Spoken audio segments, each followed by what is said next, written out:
Good morning, students. Welcome back. Now in this video we have to cover chapter number 3. So the name of the chapter is Theory Base of Accounting, Accounting Standards and Indian Accounting Standards, that is IND AS. Means in this chapter we have to study the accounting theory, accounting standards and Indian accounting standards. So let's start. Basically this is a theory chapter, so we will refer the book also. See the very first page of your chapter.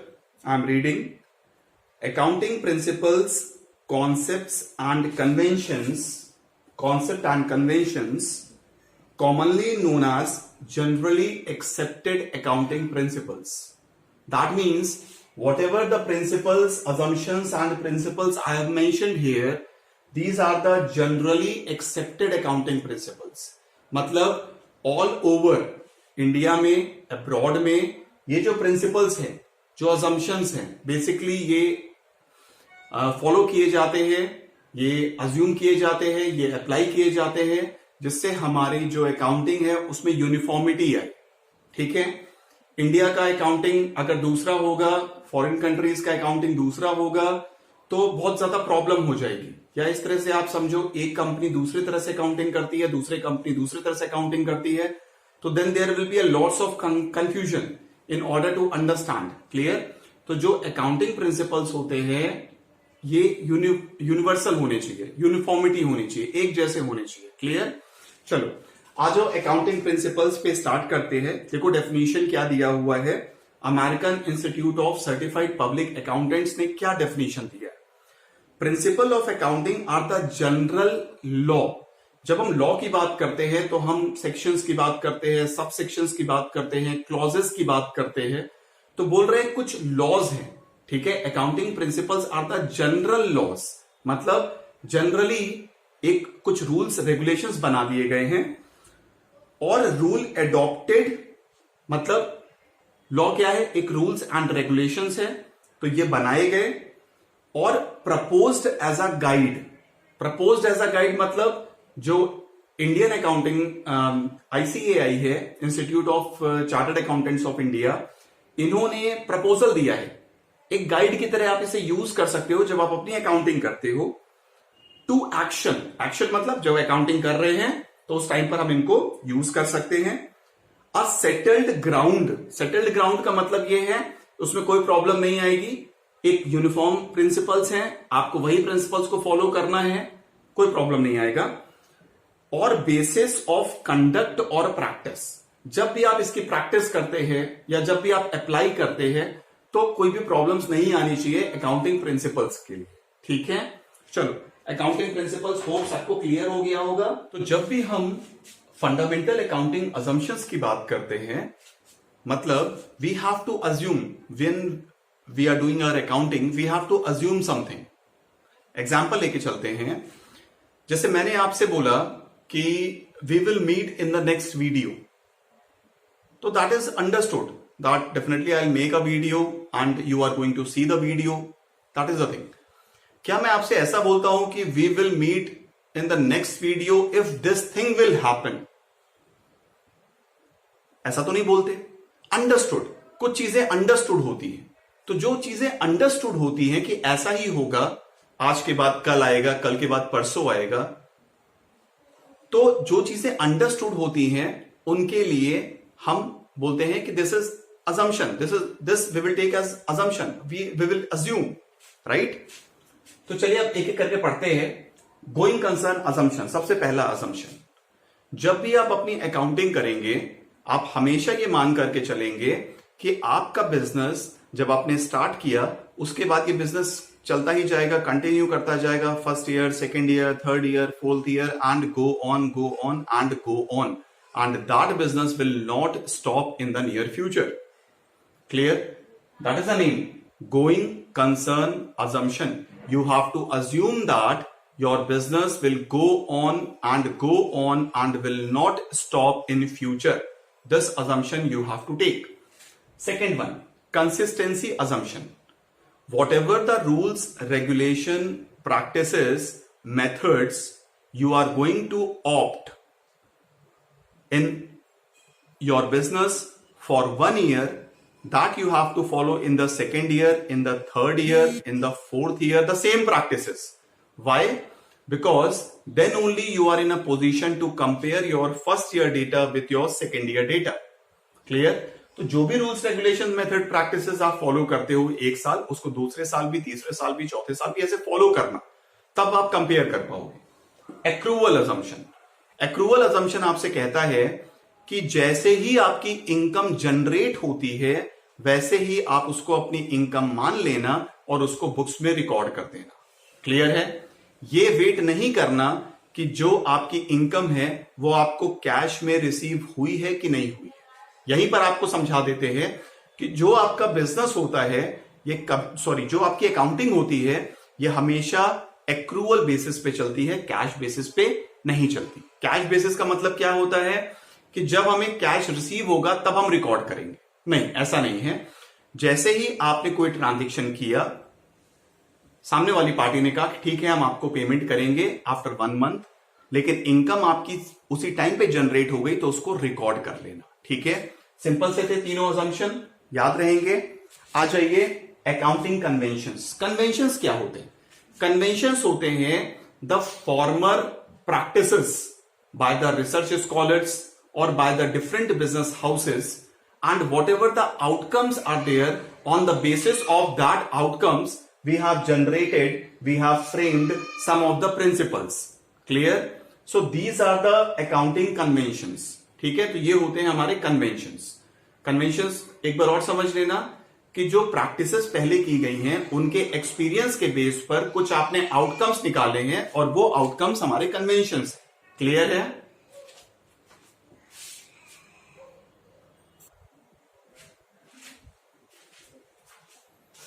ठीक है बच्चों, अब हम लोग आ जाते हैं accounting conventions में. Conventions क्या होते हैं?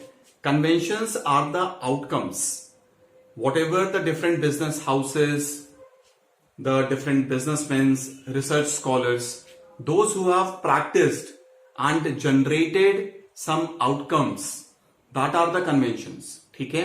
जो पुराने समय में प्रैक्टिसेस की गई, पुराने समय में एक्सपेरिमेंट्स किए गए, उसके बेस पर कुछ मीनिंगफुल कंक्लूजन निकाले गए और उन कंक्लूजन्स को हमने कहा ये हमारे कन्वेंशंस हैं.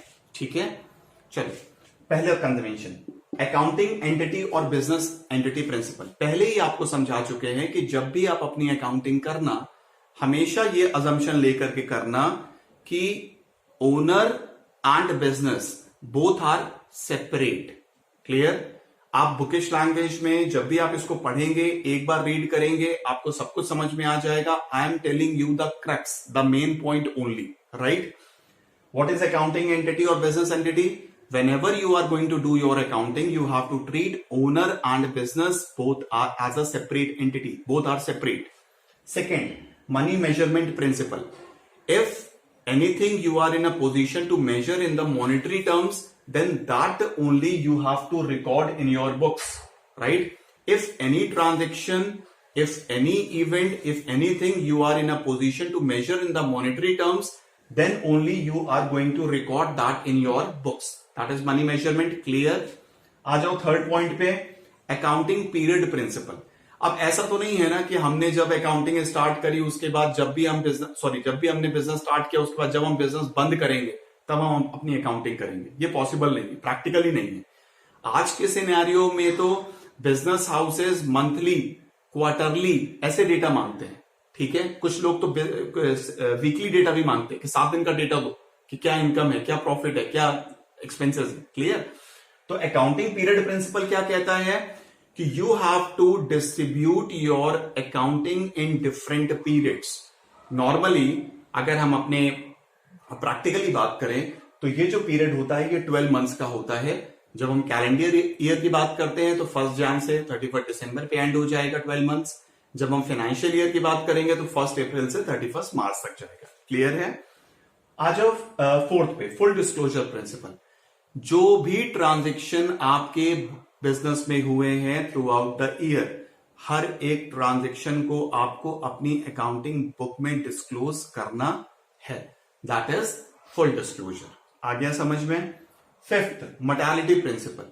Material item, significant item, important items, इनको स्पेसिफिकली शो करना जिससे जो इन्वेस्टर है, जो यूजर है, उसका अटेंशन जाए उस पर। अब आप बोलोगे सर ये कैसे आइडेंटिफाई करेंगे कि ये मटेरियल है और ये इमटेरियल है? That depends on the nature and the amount. आपके बिजनेस का नेचर कैसा है, वो जो अमाउंट है वो कितना बड़ा है, ठीक है? जैसे मान लो किसी का बिजनेस है सपोज 1 करोड़, क्लियर? तो उसके लिए अगर आप 10 लाख की मशीन खरीदते हैं, 10 लाख का ट्रांजेक्शन करते हैं, 10 लाख का कुछ अकाउंटिंग करते हैं, तो that is significant important item, clear? अब 1 करोड़ का बिजनेस है, आपने 100, 200, 500 का कैलकुलेटर परचेज किया, तो that is not a material item. आ गया समझ में? आ जाओ, प्रूडेंस और कंजर्वेटिज्म प्रिंसिपल, ठीक है? जितने भी बिजनेस हाउसेस हैं या फिर आपके पेरेंट्स भी, वो सब सेव करते हैं कि नहीं करते हैं? कुछ एफडी करा देते हैं, कुछ डिफरेंट जगह इन्वेस्ट करते हैं। क्यों ऐसा करते हैं? कि फ्यूचर में कोई भी कंटिजेंसी आएगी, कुछ भी हो जाएगा, अनसर्टेनिटी हो जाएगी, तो एटलीस्ट हमारे पास सेविंग्स है, हम उससे डील कर लेंगे। तो कंजर्वेटिज्म प्रिंसिपल आपसे कहता है कि आपको जो इनकम आ रही है उसमें कुछ रिजर्व्स बना लो, कुछ सेव कर लो, जिससे फ्यूचर कंटिजेंसी से डील कर सको। क्लियर है? यहां तक सबको क्लियर है? देख लो यहां तक सभी पॉइंट्स क्लियर हैं। नेक्स्ट पॉइंट देखो जरा, क्या कहता है नेक्स्ट पॉइंट? कॉस्ट कॉन्सेप्ट और हिस्टोरिकल कॉस्ट कॉन्सेप्ट। अब सुनना जरा, आपसे कहता है जिस प्राइस पर आपने एसेट को रिकॉर्ड किया है वो उसी प्राइस पे रिकॉर्ड रहेगा। सपोज एग्जांपल लेते हैं, एक मशीन हमने परचेज की सपोज 10 लाख रुपीस की, ठीक है? अब आप सब जानते हैं डेप्रिसिएशन के बारे में, मैं आपको पहले ही पढ़ा चुका हूं। जब इसकी वैल्यू कंटिन्यूअस यूज से इसकी वैल्यू क्या होगी? डेप्रिशिएट, ठीक है? सपोज 1 लाख से डेप्रिशिएट हो गई, तो अब वैल्यू कितनी बची? 9 लाख। तो ऐसे ही आपको बुक्स में रिकॉर्ड करना है, ठीक है?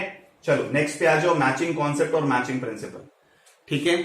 हमारे पास कितना इनकम जनरेट हो रहा है, हमारा कितना एक्सपेंसेस हो रहा है। इनकम अगर ज्यादा है, एक्सपेंसेस कम है, तो क्या होगा? प्रॉफिट। और अगर एक्सपेंसेस ज्यादा है और इनकम कम है तो क्या हो जाएगा? लॉस। क्लियर? Matching concept. इसी का एक और एक्सप्लेनेशन ये है कि जब आप अपने गुड्स का सेलिंग प्राइस फाइंड करते हैं, ठीक है? जैसे मान लो गुड्स आपने मैन्युफैक्चर किया और उसका प्राइस आ रहा है, कॉस्ट प्राइस 10,000, तो जनरल सी बात है आप 10 से ऊपर पे सेल करने की कोशिश करोगे। That is also matching concept, ठीक है? नेक्स्ट पॉइंट पे आ जाओ, ड्यूअल एस्पेक्ट और ड्यूअलिटी प्रिंसिपल। जो हमारी अकाउंटिंग होती है वो हमेशा ड्यूअलिटी प्रिंसिपल पे चलती है, डेबिट क्रेडिट। क्योंकि आप सब जानते हैं जब भी कोई ट्रांजेक्शन होगा तो एक पार्टी रिसीव करेगी, सेक्रीफाइस करेगी, दूसरी पार्टी भी रिसीव करेगी, सेक्रीफाइस करेगी। एग्जांपल लेके चलते हैं, आपने गुड्स परचेज किए तो आपके पास क्या आ रहे हैं? गुड्स। आप सेक्रीफाइस क्या करोगे? मनी। सामने वाली पार्टी क्या सेक्रीफाइस कर रहे हैं? गुड्स। रिसीव क्या करेंगे? मनी। तो हमेशा हर एक पार्टी बिजनेस में रिसीव भी करेंगे और सेक्रीफाइस भी करेंगे, ठीक है? Revenue recognition concept. Revenue recognition concept क्या कहता है? यह कहता है जो हमारा एक्रूवल कॉन्सेप्ट कहता था वही हमारा रेवेन्यू रिकॉग्निशन कॉन्सेप्ट कहता है कि जब आप इनकम को जनरेट करते हैं उसी टाइम पर आप उसको रिकॉर्ड कर लेंगे, ठीक है? इसका वेट नहीं करेंगे कि हमें कैश कब रिसीव हुआ। फॉर एग्जाम्पल लेते हैं, मान लो आपने दिसंबर 20 में गुड्स को सेल किया और जनवरी 21 में आपने या फिर अप्रैल 21 में आपने अमाउंट रिसीव किया, तो ये इनकम किस ईयर की कंसिडर की जाएगी? ये इनकम कंसिडर की जाएगी 20 की। क्लियर है? क्लियर है? क्योंकि दिसंबर 20 में गुड्स को आपने सेल किया था, इनकम उसी टाइम पे जनरेट हो गई थी, आपको रिसीव नहीं हुई, इससे कोई मतलब नहीं। तो रेवेन्यू को कब रिकॉग्नाइज करोगे? जिस टाइम पर आप इनकम जनरेट करेंगे। क्लियर हो गया? Verifiable objective concept. Verifiable objective concept कहता है कि जितने भी आपके ट्रांजेक्शन होने चाहिए, जो भी आपकी अकाउंटिंग होनी चाहिए, ये बायस फ्री होनी चाहिए, इसमें कोई भी पार्शियलिटी नहीं होनी चाहिए, ठीक है? ये पार्शियल इम्पार्शियल होने चाहिए, ठीक? जिससे आप उसको वेरीफाई कर सके। वेरीफाई हम कैसे करते हैं? जैसे वाउचर्स होते हैं, सोर्स डॉक्यूमेंट्स होते हैं, कैश इनवॉइसेस होते हैं, कैश मेमोज होते हैं, ठीक है, उसके बेस पर, मतलब जो भी ट्रांजेक्शन आप अपनी बुक्स में रिकॉर्ड कर रहे हैं, कोई जब आपसे पूछेगा कि बताइए इसका बेस क्या है, तो आप तुरंत उसे इनवॉइस या फिर वाउचर शो कर देंगे कि देखिए ये एविडेंस है, इस बेस पर मैंने इस ट्रांजेक्शन को बुक्स में अपने रिकॉर्ड किया हुआ है। ठीक है, चलिए आज इस बार की वीडियो में हम यहीं तक कवर कर रहे हैं। नेक्स्ट वीडियो में हम पढ़ेंगे accounting standards. Clear? Thank you.